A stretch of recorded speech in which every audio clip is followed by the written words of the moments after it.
Hello, hello, and welcome everybody. JB here with JB's RCs. Thanks for stopping by. Got a new truck for you here, one of my newer ones. I did a little trade up on this one.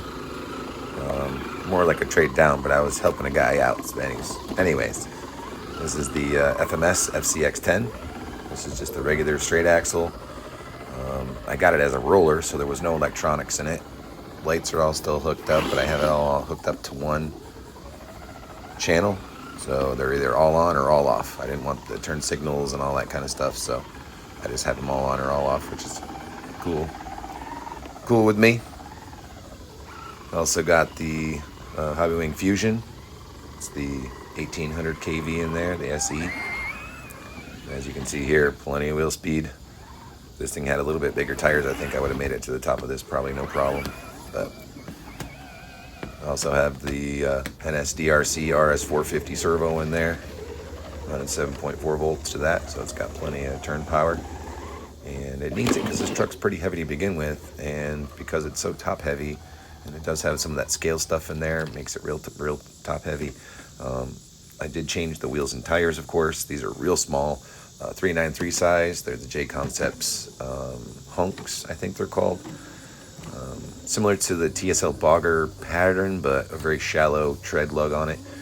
Very, very cool tire, pretty scale, and I like it with these 1.9 bead locks that I have on there that are full brass.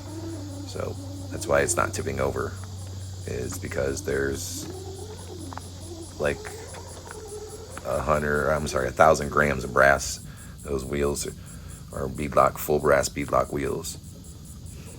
And it's like 986 or something grams just for the wheels. With the tires on there, it's probably 1,000, maybe a little more than 1,000 grams. So there's a solid half a pound per tire on that, per wheel and tire combo. Holding it down, definitely. Nice little trailing out here at Pekka. Just testing out these smaller tires on here with the brass, just seeing if it helps a lot. And it really does. This thing will rip donuts now. A lot of wheel speed, 2-speed gearbox on that, so just really quick. Also, as you can see probably, that I took the front and rear bumpers off, so that they were just getting in the way, dragging. There's a spot coming up here actually where I go up over something and the back drags with no bumper on it, and as it comes up over the top, just little wheel speed spin around there. But yeah, I come up over the top of here. You'll see a bunch of sand dumping out from underneath the back of the truck from where it scooped it up as I was driving up over. Not this spot, but the next spot up. Yeah, got a little Proline tow strap on there. Everything that's inside it came with, and the bag on the back there, it was all on there. It also has metal side sliders that came on it. I don't think they're for this. I think they were modified to fit, but I left them on. Like I said, having a little bit extra weight down low helps a lot. Oh yeah, I think right here when I come up off of this is when the sand starts to pour out of the back. Very hard line, by the way. I know sometimes these don't look too tough, but that one right there is actually a pretty tough spot to get up. A lot of the trucks can't make it up there, especially if you don't have the low center of gravity. But yeah, we'll have some mud coming up here. As you saw in the beginning there, we had some sand. There's a little bit of rocks and roots and dirt, so this is all terrains. The mud actually is pretty good and not super deep, but nice and sloppy. I don't bash around in it too much because this is, like I said, a brand new truck.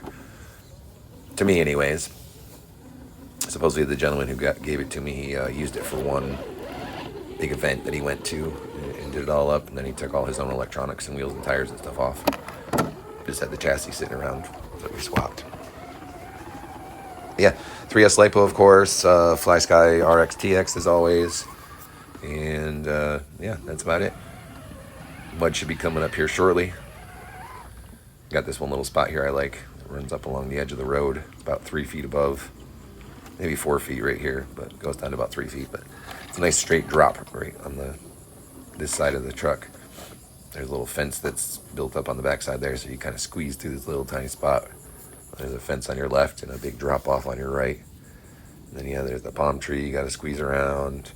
A couple of decent sized rocks you got to drive up over. The one there I just did, you can't really see with the grass, but there's another one here, but I squeezed around the outside of that one.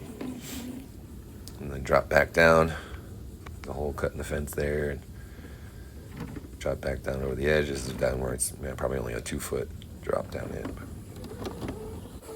Well, and here we are with the mud. So yeah, I hope you guys enjoy the rest of the video. It's mostly mud, and there's a little bit of trail, I think, at the end there. But thanks for stopping by. Appreciate it. Go ahead and leave a comment, like, subscribe, smash that notification button, of course, for future videos. I always got some new stuff or new modifications or changes that I'm doing to things, so nice to stay tuned. We'll see what comes next. Thanks again for stopping by. Enjoy the rest of the video, and get out there and have some fun.